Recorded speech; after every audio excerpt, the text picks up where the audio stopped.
সাজে ও রঙে সেজে উঠছে তিলোত্তমা। এই মুহূর্তে চলে এসেছি বেহালা শকুন্তলা পার্ক নেতাজি সংঘের পুজো মণ্ডপে। এবছর তাদের ভাবনা উড়ন্ত।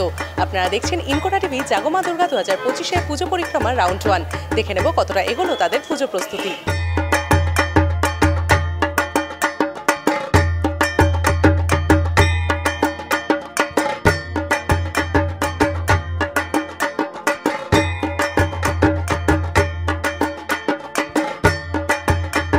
আমাদের এবছরের ভাবনা হলো উড়ন্ত, ঠিক আছে।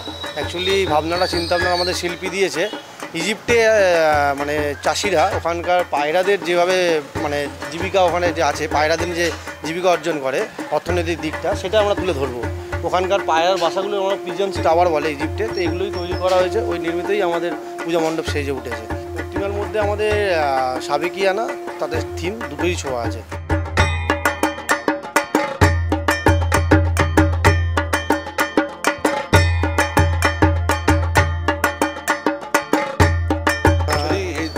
দুটো জিনিস আমরা দেখাতে চেয়েছি। একটা হচ্ছে যেমন আমরা খাঁচার ব্যবহার করেছি, এখানে খাঁচার দিয়ে কেন ব্যবহার করেছি, কেননা প্রাকৃতিক ভারসাম্য রক্ষা করার জন্য পাখিকে মুক্ত করা খুবই দরকার। আমরা পাখিকে আটকে রেখে দিই, কিন্তু সেটা যেন করা না হয়, পাখিকে যেন মুক্ত করে দেওয়া হয়। আমাদের প্যান্ডেলের যে সামনের দিকটা পুরো উড়ন্তর যে পুরো ভাবমূর্তিটা পুরো সেইখানে দেখানো হবে।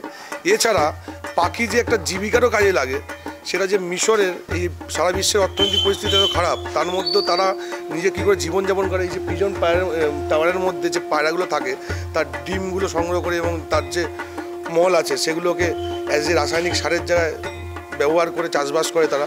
তো দুটোই জিনিস আমরা সমাজকেও দেখিয়েছি এবং প্রাকৃতিক ভারসাম্য কীরকম করে রক্ষা করা, দুটোকে দেখিয়েই আমাদের মণ্ডপ।